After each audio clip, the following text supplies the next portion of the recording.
Hello students, welcome to my channel. Myself Nimit sir, and today we are going to start our chapter 6 unemployment. So eco में अब हम chapter number 6 start करेंगे students, unemployment. और ये chapter का weightage students 10 marks का है। एक क्वेश्चन कंपलसरी इसमें से पूछा जाता है जो 5 मार्क्स का है, डिटेल में आएगा आपको। एक लॉन्ग क्वेश्चन इसमें से पूछा जाएगा। तो स्टूडेंट्स बहुत आईएमपी चैप्टर है, अच्छे से हम पढ़ेंगे इसे और आराम से पढ़ेंगे। देखिए, मीनिंग ऑफ अनएम्प्लॉयमेंट। तो अनएम्प्लॉयमेंट का मतलब से आप क्या समझते हो? अनएम्प्लॉयमेंट का मतलब बेरोजगारी, आपके पास काम नहीं है, आप घर पे बैठे हो। A situation, unemployment is a situation where person is willing to work but doesn't get work. जो पर्सन है, जो इंसान है, वो काम करना चाहता है पर उसे काम मिलता नहीं है। अब मार्केट में आप समझो मंदी आ गई, डिप्रेशन का माहौल आ गया, तो आप काम तो करना चाहोगे ही, आप चाहोगे कि भाई आपका घर बार चले, बट मार्केट में मंदी ऐसी है कि आपको घर पे बैठना पड़ेगा, उसे अनएम्प्लॉयमेंट बोलेंगे। जैसे आपने देखा होगा अभी जो कोरोना वायरस का जो एटमॉस्फेयर चल रहा है, उसमें लोग काम करना चाहते हैं, मार्केट में जाके पैसा कमाना चाहते हैं, बट सिचुएशन ही ऐसी है, लॉकडाउन के हिसाब से सब घर में बैठे हैं। तो आप देखो, अनएम्प्लॉयमेंट हो गया है, किसी के पास पैसा ही नहीं है कि वो कुछ सामान को परचेस करे। अकॉर्डिंग टू प्रोफेसर पिगो, जो एक महान इकोनॉमिस्ट है, पिगो वॉज अ इकोनॉमिस्ट, आपने देखा होगा economist. Pigou was a economist. तो उन्होंने ये बताया था अनएम्प्लॉयमेंट के बारे में, a person can be called unemployed only when he is willing to work but he is not able to find work. अब ऐसा इंसान अनएम्प्लॉयड बोला जाएगा, ऐसा इंसान जॉबलेस। अनएम्प्लॉयड का मतलब होता है जॉबलेस, बेरोजगार, जो घर में बैठा है, कुछ काम नहीं कर रहा। तो किस इंसान को हम जॉबलेस बोलेंगे, किस इंसान को हम अनएम्प्लॉयड बोलोगे? जो इंसान इच्छा है उसकी, वो काम करना चाहता है, he wants to work, but problem ये है कि मार्केट में कोई उसे काम देने के लिए रेडी नहीं है। अब डिप्रेशन समझ लो या कुछ भी आप समझ लो। हो सकता है आपके पास टैलेंट नहीं हो सकता है आपके पास डिग्री नहीं है, जिसकी वजह से आपको काम नहीं मिल रहा है, तो आप अनएम्प्लॉयड में आओगे।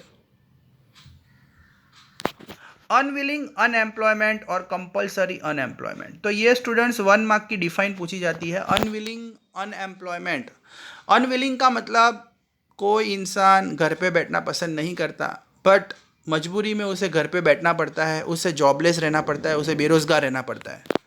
अ person is eager and ready to work, कोई भी एक इंसान काम करने के लिए रेडी है, एक्साइटेड है, बट डिप्राइव्ड का मतलब उसे दूर रखा जा रहा है काम से, वो काम से बहुत दूर है, काम उसे मिल ही नहीं रहा है, बेचारा जगह जगह चक्कर काट रहा है काम की तलाश में, बट काम नहीं मिल रहा है। उसे अनविलिंग अनएम्प्लॉयमेंट बोलेंगे या कंपलसरी। अगर आप देखो तो डिप्रेशन एक बेस्ट एग्जांपल है कि डिप्रेशन के माहौल में, मंदी के माहौल में आप काम करना चाहते हो, बट काम और आप दोनों एक दूसरे से बहुत दूर है। आप जगह जगह भटकोगे, फिर भी आपको काम नहीं मिलेगा, आप मायूस होकर घर पे आके बैठ जाओगे, कुछ काम नहीं करोगे और आपका घर नहीं चलेगा। उसे अनविलिंग अनएम्प्लॉयमेंट बोलते हैं। कंपलसरी मतलब you want to work but you are unable to find the work. Voluntary unemployment students, ये भी 1 मार्क की डिफाइन बनती है, बहुत है। तो स्टूडेंट्स हम सब कंसेप्ट्स पढ़ रहे हैं, सारी डिफाइन अभी पढ़ रहे हैं स्टार्टिंग में, तो आपको इजीली चैप्टर समझ में आएगा। इफ़ अ पर्सन इज, अच्छा पहले मैं आपको बताऊँ, वॉलेंटरी का मतलब होता है ऑप्शनल। ऑप्शनल का मतलब मैं आपको एक पहले डिफाइन और फिर एग्जांपल देके समझाऊंगा। If a person is not willing and ready to work and not getting work.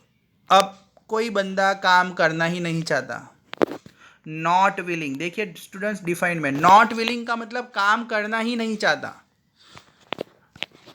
And not getting work. अब आप काम करना ही नहीं चाहोगे तो आपको काम कहाँ से मिलेगा? आप चाहते हो कि भाई मुझे कुछ काम नहीं करना है, मुझे तो घर बैठना है, रोटियाँ तोड़नी है, मेरे पापा के पास बहुत पैसा है, मैं कुछ काम नहीं करूँगा, तो वो इंसान बेरोजगारी की लिस्ट में नहीं आएगा, ही इज़ नॉट कंसिडर्ड अनएम्प्लॉयड।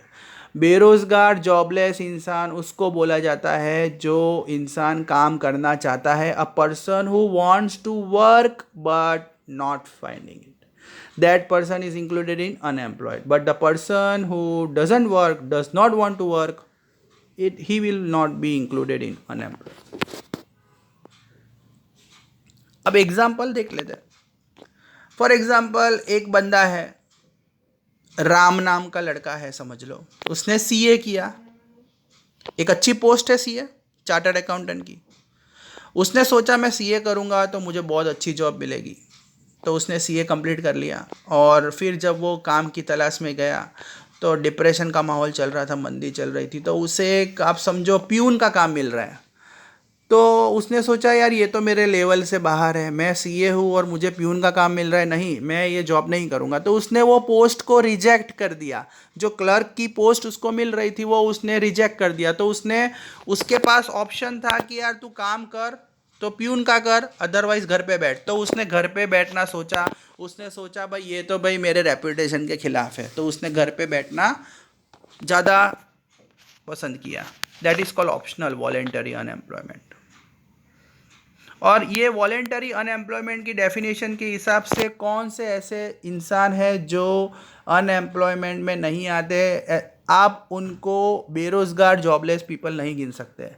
छोटे चिल्ड्रंस बच्चे होते हैं, आप देखा होगा उनको पढ़ने का ऊपर बहुत लोड होता है. जब भी बच्चे पढ़ते हैं, स्टडीज़ करते हैं, तो वो इंसान जॉबलेस में नहीं आते. आप स्कूल्स गोइंग चिल्ड्रन आप देख लो, जो छोटे छोटे बच्चे होते हैं जो मैच्योर नहीं होते हैं, ठीक है, उन्हें दुनिया की कोई समझ नहीं होती है, तो उनको आप अनएम्प्लॉयमेंट में नहीं काउंट कर सकते. एल्डरली पीपल जो फिज़िकली इतने एक्टिव नहीं होते हैं, जो सीनियर सिटीज़न होते हैं, उनको भी आप अनएम्प्लॉयमेंट में नहीं काउंट कर सकते, बिकॉज ये बुज़ुर्ग लोग हैं, इनके बॉडी में इतना वो स्टेमिना नहीं रहेगा जिससे वो काम करें.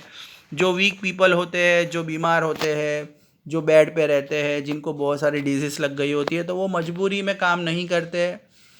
तो ये सब पीपल भी अनएम्प्लॉयड नहीं गिने जाते, ये जॉबलेस नहीं गिने जाते. और people who do not want to work, ये तो मैंने आपको बताया, जो काम करना ही नहीं चाहते, जो घर में बैठना पसंद कर रहे हैं, तो आप उनको बेरोजगार नहीं गिन सकते. They will not be called unemployed. और कौन से लोग एक्टिव वर्क सप्लाई में आते हैं? एक्टिव वर्क सप्लाई का मतलब अगर ये काम नहीं करेंगे, मतलब this people want to work but doesn't get job, तो ये आ सकते हैं बेरोजगारी को लिस्ट में. एक्टिव वर्क सप्लाई का मतलब होता है they are the active people. हमारे देश में ये उम्र से लेकर ये उम्र तक, मतलब 15 से लेकर 64 ईयर्स तक लोग काम नहीं कर रहे हैं, काम की तलाश में है पर काम नहीं कर रहे हैं, तो आप उनको गिन सकते हो बेरोजगार, मतलब अनएम्प्लॉयड. अनएम्प्लॉयड का दूसरा नाम होता है जॉबलेस. मीन्स आप किसे कंसीडर करोगे अनएम्प्लॉयड की लिस्ट में? बेरोजगारों की लिस्ट में कौन कौन आता है? 15 साल से लेकर 64 साल तक के लोग. पर वो काम करने चाहिए. अगर वो काम करना चाहते हैं और काम नहीं मिल रहा तो अनएम्प्लॉयमेंट में आएंगे, पर अगर वो काम करना नहीं चाहते तो वो अनएम्प्लॉयमेंट की लिस्ट में नहीं आएंगे. Okay students, if you have doubts please call मी और मैसेज मी. थैंक